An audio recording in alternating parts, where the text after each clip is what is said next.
तो महागठबंधन में आज हो सकता है सीटों का ऐलान। पहले और दूसरे चरण के सीटों का ऐलान हो सकता है। सीटों के साथ उम्मीदवारों के नामों की भी घोषणा हो सकती है।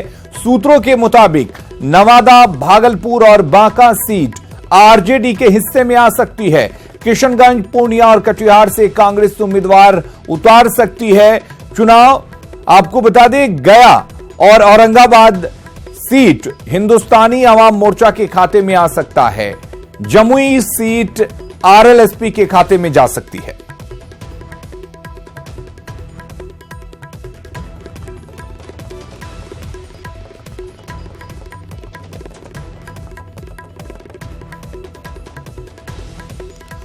और हमारे साथ अमित सिंह जुड़े हुए हैं। अमित, आपसे जानना चाहेंगे, क्या आज जो कयास हैं, जो संशय हैं, वो तमाम कयास खत्म हो जाएंगे, तमाम संशय खत्म हो जाएंगे महागठबंधन में सीटों को लेकर? और ये बात सामने आ रही है कि पहले और दूसरे चरण के जहां मतदान होने हैं, वहां के उम्मीदवारों की भी घोषणा हो सकती है आज।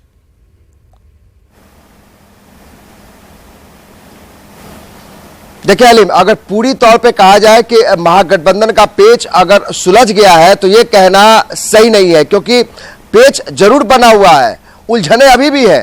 तभी आप पहले और दूसरे चरण के उम्मीदवारों और उनके सीटों का ऐलान कर रहे हैं। अगर आपके पेच सुलझ गए होते तो एनडीए की तरह आप भी 40 सीटों का ऐलान कर दिए होते। लेकिन आज पहले और दूसरे चरण का ऐलान होगा और जो संभावित सीटें हैं उसमें 3 आरजेडी के खाते में, जो आपने बताया, जिसमें 2 सिटिंग कैंडिडेट है बुलो मंडल भागलपुर से जो दूसरे फेज में चुनाव है, और इसके अलावा आपको जयप्रकाश नारायण यादव जो बांका से सिटिंग कैंडिडेट है आरजेडी से। इन लोग का नाम पक्का है और इनकी घोषणा की जा सकती है। इसके अलावा विभा देवी नया नाम होगा, चूंकि जो राजबल्लभ यादव है, बलात्कार मामले में वो जेल की सजा काट रहे हैं, उनकी पत्नी चुनाव लड़ सकती है, चूंकि एक बड़ा हिस्सा जो है वो राजबल्लभ यादव के साथ खड़ा है, एक बड़ा जन समर्थक उनके साथ खड़ा है। ऐसी परिस्थिति में उनकी पत्नी को चुनावी मैदान में उतारने की तैयारी है। विभा देवी नया नाम होगा, नया चेहरा होगा आरजेडी से। तो 3 आरजेडी के खाते में है, जो पहले दूसरे चरण जो अभी घोषणा होने वाली है। इसके अलावा किशनगंज, पूर्णिया, कटिहार ये कांग्रेस के खाते में आएगी। और औरंगाबाद जो कि पारंपरिक सीट रही है कांग्रेस की, लेकिन यहां कांग्रेस की आप हार मान सकते हैं। कहीं ना कहीं आरजेडी और जीतनराम मांझी का जो खेमा है वो मजबूती से इस सीट पर कब्जा कर लिया है। औरंगाबाद हम के खाते में आ गई है, इसका भी ऐलान हो जाएगा कौन सा उम्मीदवार होगा। हालांकि उपेंद्र प्रसाद काफी रेस में आगे है। इसके अलावा गया के जीतनराम मांझी, चूंकि अंडरस्टूड है कि जीतनराम मांझी वहां से 25 तारीख को वो पर्चा भी दाखिल करेंगे।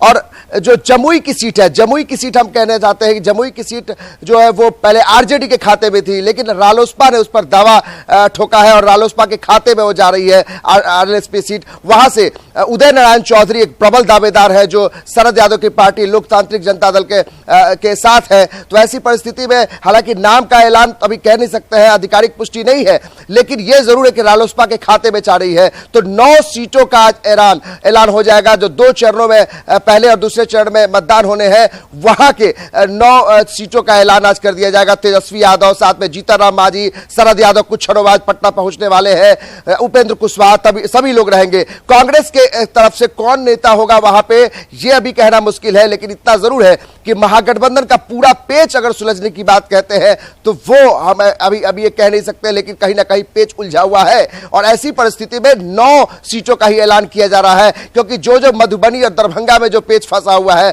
उनसे उन सबका अभी निपटारा खोजा जा रहा है। अमित, एक चीज हम आपसे जानना चाहेंगे, क्या आज ये साफ हो जाएगा कि कौन सी पार्टी कितने सीटों पर चुनाव लड़ रही है?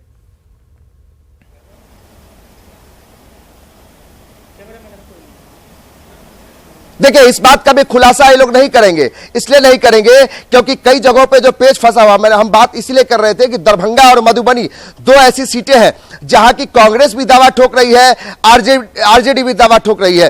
कांग्रेस के कीर्ति झा जो बीजेपी से कांग्रेस में शामिल हुए हैं, वो दिल्ली में कैंप किए हुए हैं, वो प्रबल दावेदारी में है। उधर आरजेडी के बड़े नेता फातमी हैं वो एक तरीके से लालू प्रसाद यादव के बेहद करीबी माने जाते हैं, हमेशा से दरभंगा से चुनाव लड़ते आ रहे हैं, तो वो भी अपना दावा ठोक रहे हैं। इधर मधुबनी में शकील अहमद कांग्रेस के पुराने नेता है, प्रदेश अध्यक्ष रह चुके हैं, केंद्र में मंत्री रह चुके हैं। इसके अलावा आरजेडी की तरफ से अब्दुल बारी सिद्दीकी है। तो दो बड़े चेहरे दरभंगा और मधुबनी को लेकर पेच फंसा हुआ है। तो मुझे जहां तक लगता है कि आरजेडी या कांग्रेस ये जोखिम नहीं उठा सकती है कि कौन सा चेहरा होगा, कौन सा उम्मीदवार होगा और सारे सीटों का एक बार में ऐलान कर दे। तो 9 सीटों पे जो है वो अभी बात बन गया। हो सकता है कि कुछ और सीटें जो साफ हो गई होंगी, जिसके उम्मीदवार साफ हो गए होंगे, जैसे वैशाली से रघुवंश प्रसाद सिंह है, बक्सर से जगदानंद सिंह है, ऐसे उम्मीदवार जिनके बारे में कोई संकोच नहीं है कि कोई इनके खिलाफ दावेदारी ठोकेगा, हो सकता है इसका भी ऐलान हो। लेकिन जो आरजेडी खेमे से जो सूत्रों के हवाले से खबर आई है कि 2 फेज यानी पहले चरण और दूसरे चरण का जो सीटें हैं उसकी घोषणा कर दी जाएगी और यह लगभग तय हो चुका है कि कांग्रेस कहां से इन सीटों पर चुनाव लड़ेगी या कौन कौन से उम्मीदवार होंगे। हालांकि उम्मीदवार के नाम अभी भी कांग्रेस ने जारी नहीं किए हैं। तारिक अनवर कटिहार से चुनाव लड़ेंगे या किशनगंज से चुनाव लड़ेंगे यह भी साफ नहीं हुआ है। लेकिन किशनगंज, कटिहार और पूर्णिया ये कांग्रेस के खाते में आ गई है, जबकि हम के खाते में औरंगाबाद और गया है। जीतन राम मांझी का नाम साफ है और औरंगाबाद उपेंद्र प्रसाद रहेंगे और जमुई से अभी तक साफ नहीं हो पाया कि जमुई से चिराग पासवान के सामने कौन सा उम्मीदवार होगा। उदय नारायण चौधरी सबसे ज्यादा ऊपर रेस में खड़े हैं, लेकिन अभी तक नाम स्पष्ट नहीं है। लेकिन चलिए, यानी कि शाम तक ये उम्मीद लगाई जानी चाहिए अमित के नाम साफ हो जाएगा और कौन कितनी सीटों पर चुनाव लड़ेगा, कौन सी पार्टी महागठबंधन की कितने सीटों पर चुनाव लड़ेगी और उम्मीदवार कौन कौन से हो सकते हैं, खासकर पहले और दूसरे चरण के जो सीट हैं, जो जगह हैं, जो क्षेत्र हैं जहां पर चुनाव होना है वहां पर कौन उम्मीदवार होगा, यह साफ हो सकता है। इधर कल बीजेपी ने लोकसभा चुनाव के प्रत्याशियों के 184 नामों की पहली लिस्ट जारी की। हालांकि इस लिस्ट में बिहार से बीजेपी उम्मीदवारों का नाम नहीं था। उम्मीद की जा रही है कि एनडीए के सभी प्रत्याशियों के साथ इसकी घोषणा की जा सकती है। एक रिपोर्ट। बिहार बीजेपी के उम्मीदवारों के लिए इंतजार अब भी खत्म नहीं हुआ है। उम्मीदवार और समर्थकों को अभी इसके लिए और वक्त काटने होंगे। लंबे इंतजार के बाद बीजेपी ने अपने उम्मीदवारों की पहली सूची जारी की। कुल 184 नामों की घोषणा की गई, लेकिन बिहार के उम्मीदवार की घोषणा नहीं की गई, क्योंकि प्रेस कॉन्फ्रेंस के बाद बीजेपी नेता जेपी नड्डा ने साफ कर दिया कि बिहार के उम्मीदवारों की घोषणा अभी नहीं की जा रही है और ये संभव है कि बिहार में ही इसकी घोषणा हो। बिहार की सारी 17 सीट्स को सेंट्रल इलेक्शन कमेटी ने क्लियर कर दिया है। All 17 seats of Bihar have been cleared by central election committee. We have sent that name to state election committee and the NDA as a group will release the Bihar 17 seats of Bharatiya Janata party. JP Nadda के अनुसार इसे Bihar election committee को भेजा गया है। State election committee बनाई गई है जिसमें 3 लोग शामिल हैं, नॉमिनेट किए गए हैं। पहला नाम है उसमें भाजपा के प्रदेश अध्यक्ष नित्यानंद राय का, दूसरा सुशील कुमार मोदी और तीसरे हैं प्रेम कुमार।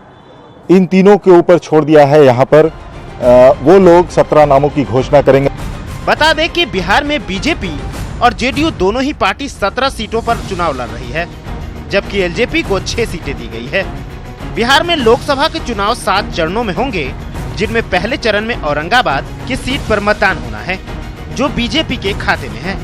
ऐसे में उम्मीदवार और कार्यकर्ता सभी नामों के इंतजार में थे, लेकिन इसके लिए उन्हें कुछ घंटे या यूं कहें कि कुछ दिन अभी और इंतजार करना होगा। पटना से नील कमल के साथ ब्यूरो रिपोर्ट, न्यूज़ 18।